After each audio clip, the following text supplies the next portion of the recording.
வணக்கம் நண்பர்களே. நம்ம சின்ன மருமகள் சீரியலில் நடக்க போகிற எபிசோட் என்னன்னு பார்க்கலாம் வாங்க. இன்னைக்கு சேது சென்னைக்கு போனவர் 2 டேஸ் ஆகுதுங்க திரும்பி வர்றதுக்கு. அவர்னால குழந்தையும் சொன்ன டைமுக்கு ரிட்டர்ன் பண்ண முடியலை. இங்கேயோ தமிழ்ச்செல்வி குழந்தைய காணுமே, இவ்வளோ நாள் ஆச்சு, ஒரு ஃபோன் கூட பண்ணலை, வர்றாங்களா வரலையா அப்படின்னு தெரியலை அப்படின்னு ரொம்ப வருத்தமாக யோசிச்சுக்கிட்டே இருக்காங்க. அவங்க யாருக்கு ஃபோன் பண்ணாலும் ஃபோன் அட்டன் பண்ணவும் இல்லைங்க. தமிழ்ச்செல்வி திரும்ப திரும்ப சேதுவுக்கு கால் பண்ணிக்கிட்டே இருக்காங்க. நம்ம சேதுவை ஒரு பப்ளிக் மீட்டிங்கில் இருக்கிறதுனால அவர்னால தமிழ்ச்செல்வியுடைய காலை அட்டன் பண்ண முடியலைங்க. அதனால் கோபமடைந்த தமிழ்ச்செல்வி வழக்கம் போல் பஞ்சாயத்துக்காரங்களை கூப்பிட்டுறாங்க. பஞ்சாயத்துக்காரங்க என்னம்மா இது, நம்மளே கால் பண்ணி பார்க்கலாம் அப்படின்னு கால் பண்ணுறாங்க. அப்போவும் ராஜாங்கத்தினாலேயும் ஃபோன் அட்டன் பண்ண முடியல, நம்ம சேதுவும் மீட்டிங்கில் இருக்கிறங்காட்டி ஃபோன் அட்டன் பண்ணலைங்க. அதனால் நம்ம மலருக்கு கால் பண்ணுறாங்க. என்ன தமிழ், என்ன ஆச்சு அப்படின்னு கேட்கும்போது, என்னக்கா என்ன நினச்சிட்ருக்கீங்க, 2 நாளில் வந்து குழந்தைய கொடுக்குறேன்னு சொன்னீங்க, இப்போ வரைக்கும் குழந்தைய காணோம், என்ன நடக்குது அங்கே, நீங்கள் சொன்னது எல்லாத்தையும் மறந்துட்டீங்களா அப்படின்னு கேட்குறாங்க தமிழ்ச்செல்வி. என்ன தமிழ் சொல்கிற, நேத்தே சேது மாமா உனக்கு கால் பண்ணி பேசுகிறேன் அப்படின்னு சொன்னாங்க. ஆனால் அதனால தான் நானும் யார்கிட்டையும் சொல்லலை. நம்ம கருப்பண்ணனும் சேதும் மீனாட்சி 3 பேரும் மீட்டிங் போயிருக்காங்க. அவர் அங்கே ஏதோ ரொம்ப முக்கியமான விஷயம் போல இருக்குது, அதனால் ஃபோன் பண்ண அட்டன் பண்ணுறது இல்லை. நம்ம மாமாவுக்கும் இங்கே உடம்பு சரியில்லை, அதனால் அவர்னாலேயும் வர முடியல தமிழ். வந்துடுவாங்க, நாங்கள் போகிற வழியில் ஒரு ஆக்சிடெண்ட்டுக்கு தப்பிச்சு தான் போய் சேர்ந்தோம். மீனாட்சியோடைய தயவுனால தான் நாங்கள் எல்லாருமே இன்றைக்கி உயிரோடு இருக்கிறோம் தமிழ், சொன்னால் புரிஞ்சுக்கோ, வந்துடுவார் சேது மாமா, வந்த உடனே நீ குழந்தைய வாங்கிக்கோ அப்படின்னு முடிஞ்ச அளவுக்கு மலர் வந்து அவங்கள கன்சோல் பண்ணுறாங்க. ஆனால் தமிழ்ச்செல்வியோ குழந்தைங்க மேலே இருக்கிற ரொம்ப பாசத்தினால என்ன சொல்கிறாங்கன்னா, அதெல்லாம் முடியாதுக்கா, சொன்னால் சொன்ன மாதிரி நடக்கணும், பஞ்சாயத்துக்காரங்க என்ன சொல்லியிருக்காங்களோ அதை மதிக்கிறது தானே மனுஷனுக்கு மரியாதை, ஏன் உங்கள் மாமாவுக்கு அது தெரியாதாமா அப்படின்னு கேட்குறாங்க தமிழ்ச்செல்வி. இல்லை தமிழ், நாங்கள் இன்னைக்கு கிளம்பிடுவோம், காலையில் சாயங்காலம் வந்து ஊருக்கு ரீச் ஆகிடுவோம், அப்போ நீ மீனாட்சியை வாங்கிக்கலாம் அப்படின்னு சொல்கிறாங்க.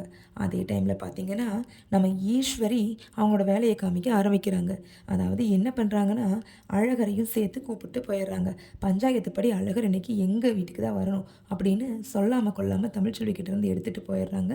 இது தமிழ்ச்செல்வியோடைய கோபத்தை இன்னும் அதிகமாக்குதுங்க. தமிழ்ச்செல்வி வெயிட் பண்ணிகிட்ருக்காங்க, எப்படா சேது வருவார்னு. அதே டைமில் ஈஸ்வரியுடைய நாடகம் அத்தனையுமே உடைய போகுதுங்க. சேது கேட்குறாரு, நான் இல்லாத போது என்னோடய குடும்பத்தில் தலையிடுறதுக்கு உங்களுக்கு என்ன வேலை செல்லம்மா, சொன்னால் கேட்கவே மாட்டிங்களா, ஏன் இப்படி என்னை கஷ்டப்படுத்துகிறீங்க அப்படின்னு தமிழ்ச்செல்விக்கிட்ட சொல்கிறாங்க. ஒரு நாள் உண்மை அம்பலமாகும்போது ராஜாங்கத்துக்கு தெரிய வருங்க, தமிழ்ச்செல்வி மேலே எந்த தப்பும் இல்லை, அவளை நம்ம கஷ்டப்படுத்திட்டோம், அவளை பண்ணாத கொடுமை கிடையாது அப்படின்னு இந்த ஃபேமிலியே உணர போகிறாங்க. அதே டைம் நம்ம தமிழ்ச்செல்வி இவங்க அத்தனை பேரையுமே மன்னிப்பாங்களா, இல்லை மன்னிக்காமல் தன்னோட 2 குழந்தைங்களே போதும் அப்படின்னு தன்னோட வாழ்க்கையை தனியாக ஒரு சோஷியல் சர்வீஸ்க்காக வாழ போகிறாங்களா அப்படிங்கிறத நம்ம பொறுத்திருந்து பார்த்தா தாங்க தெரியும் வாங்க. அதே டைமில் உண்மை தெரிஞ்ச ராஜாங்கமும் ஈஸ்வரி மேலே பயங்கரமாக தன்னோட கோபத்தை காமிக்கிறாருங்க.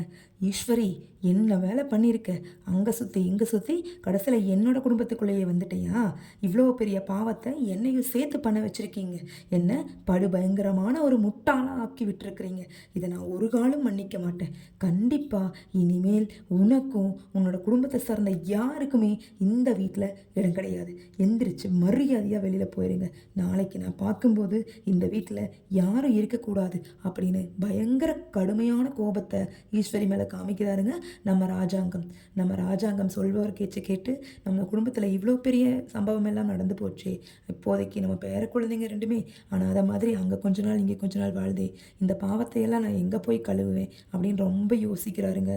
அதே டைமில் பஞ்சாயத்துக்காரங்க இவருக்கு அழைப்பு விடுறாங்க, நீங்கள் பஞ்சாயத்தோட ரூல்ஸை வந்து மீறிட்டீங்க ராஜாங்கம், தயவு செஞ்சு பஞ்சாயத்துக்கு வாங்க அப்படின்னு சொல்லி அனுப்புகிறாங்க. பஞ்சாயத்துக்கு வந்த ராஜாங்கமும் மனசு வருத்தப்பட்டு ரொம்ப ரொம்ப அழுது தமிழ்ச்செல்விக்கிட்ட மன்னிப்பு கேட்க போகிறாருங்க. மன்னிப்பாங்களா தமிழ்ச்செல்வி, அதுதானுங்க ரொம்ப பெரிய யோசனையே. ஏன்னா இவங்க பண்ண கொடுமையெல்லாம் கொஞ்சம் நஞ்சம் கிடையாதுங்க. தமிழ்ச்செல்விக்கு எவ்வளோ நம்ம சேது ஹெல்ப் பண்ணாலுமே அவர் அதை விட அவங்கள காயப்படுத்துறதுல ரொம்ப ரொம்ப முக்கியமான பங்கை எடுத்துக்கிட்டாருங்க. அதனால் தமிழ்ச்செல்வியுடைய ஆறாத ரணங்கள் அவளை மன்னிக்குமா இல்லை அவரை மறுபடியும் ஏற்றுக்கொள்ளுமா அப்படிங்கிறது ஒரு பெரிய ட்விஸ்ட்டு தானுங்க.